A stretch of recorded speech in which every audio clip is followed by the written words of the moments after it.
नमस्ते दोस्तों, हम आ गए थार डेजर्ट में और आज का हमारा जो एपिसोड है वो बहुत ही ख़ास होने वाला है। इसको ज़रूर देखें एंड तक, क्योंकि अपने समय के सबसे दमदार और सबसे शानदार जो लोकोमोटिव थे वो थे अमेरिकन लोकोमोटिव, जिनको एल्को कहते थे। और ये अपने डीजल युग के बादशाह माने जाते थे।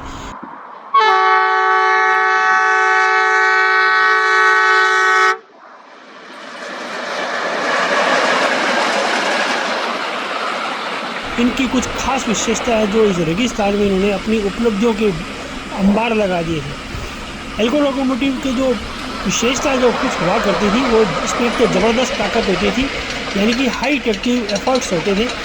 एल्को इंजन भारी मालगाड़ी और लंबी यात्रियों गाड़ी को खींचने में बहुत ही माहिर थे, खासकर WDM2 क्लास इंजन जो भारत की रीढ़ की हड्डी रहा हुआ है।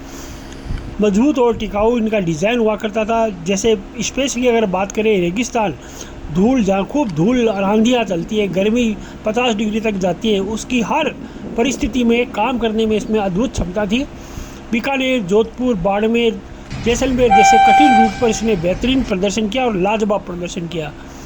इनका मेंटेनेंस की बात अगर करें तो इनका मैकेनिकल सिस्टम बहुत ही सरल था और छोटे शेड में भी इनकी मरम्मत संभव हो जाती थी, इसलिए हैवी ड्यूटी इंजन हुआ करते हैं।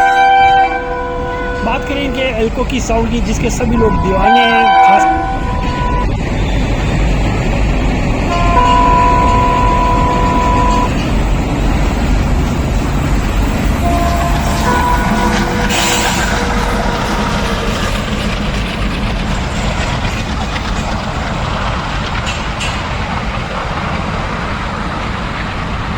इन इंजनों की गहरी और दमदार आवाज़, थम्पिंग साउंड, जैसे चुगिंग कहते हैं इसको, रेल प्रेमियों के लिए बहुत ही ज़्यादा लोकप्रिय रही है और आज तक है। इसे सुनते ही एल्को की पहचान हो जाती है। छुक छुक छुक छुक इसकी अलग ही आवाज़ आती है। ये आवाज़ आप इस हर वीडियो में सुनेंगे।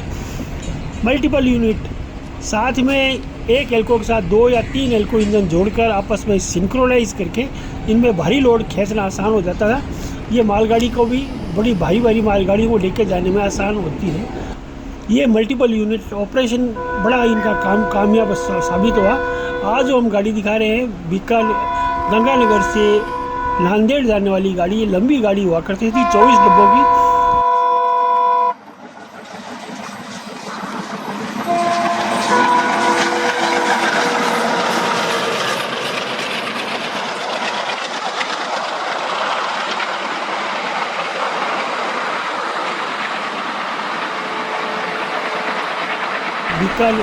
गंगानगर से नांदेड़ जाने वाली गाड़ी, ये लंबी गाड़ी हुआ करती थी, 24 डब्बों की ICF कोच की, जो कि कंपेरेटिवली ज़्यादा भारी हुआ करते थे, स्टील बॉडी के होते थे। इसलिए इन गाड़ियों में मल्टीपल यूनिट लगाई जाती थी और जो एक साथ जब स्मोक करते थे, एक साथ स्मोक होते थे, हॉर्न बजते थे, दोनों के एक साथ बजते थे, तो ये बहुत ही अद्भुत आनंददायक चीज़ें हुआ करती थी अपने टाइम में। एल्को लोकोमोटिव की कुछ उपलब्धियों की अगर बात करें तो भारतीय रेलवे का सबसे सफल डीजल इंजन के रूप में इनको माना जाता है WDM2 को। ये 1960 से 2000 तक का सबसे ज़्यादा लंबे उपयोग में आए थे और भारत में इसकी 2600 यूनिट बनी थी DLW में। इंडियन रेलवे ने एल्को तकनीक को अपनाकर चितरंजन और वाराणसी DLW एंड BLW में निर्माण शुरू किया था।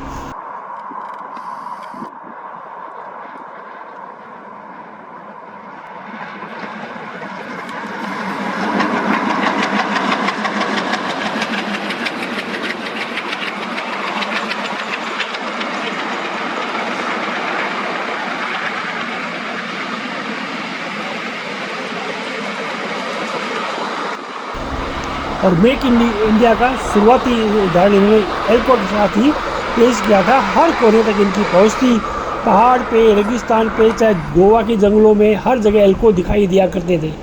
सीमावर्ती क्षेत्र में भी ये बहुत ही इसने भरोसेमंद सेवाएं प्रदान करता गया। दशकों तक अपनी सेवा करी इसने और 40 से 50 साल तक, ये 60 साल तक अभी तक चलते रहे। अब जाके इनकी आवाज़ को खामोश कर दिया गया है। इतनी लंबी सेवा का बहुत कम इंजनों को अवसर मिला है जो 50 से 60 साल तक जिन्होंने सेवा करी हो भारतीय रेल की, और जिसके दम पर आज भारतीय रेल ने अपने कीर्तिमान को अक्षुण्ण रखा हुआ है।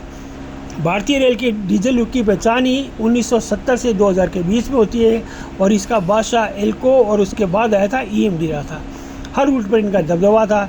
विशेष उपलब्धियों में अगर बात करें तो कठिन परिस्थितियों में भी ये संचालित हो जाते थे और इनका संचालन बड़ा आरामदायक था। जैसे थार डेजर्ट बीकानेर, जहाँ टेम्परेचर, मिट्टी, धूल, हर चीज़ एकदम विकट और विषम हुआ करती थी। अत्यधिक गर्मी, 50 डिग्री तक टेम्परेचर होता था और अंदर एल्को भी गर्म खूब होता था, तो भी ये भरोसेमंद अपना प्रदर्शन करते ही रहे। तो इसलिए दोस्तों, एल्को लोकोमोटिव एक इंजन नहीं है बल्कि भारतीय रेलवे के डीजल युग के स्तंभ रहे हैं। These are the pillars.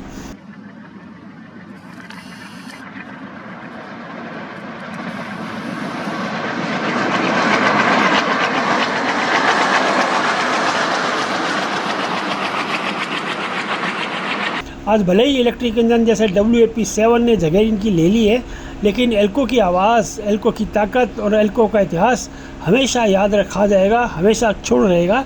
और ये हमारे वीडियो आने वाली जनरेशन को याद दिलाते रहेंगे एल्को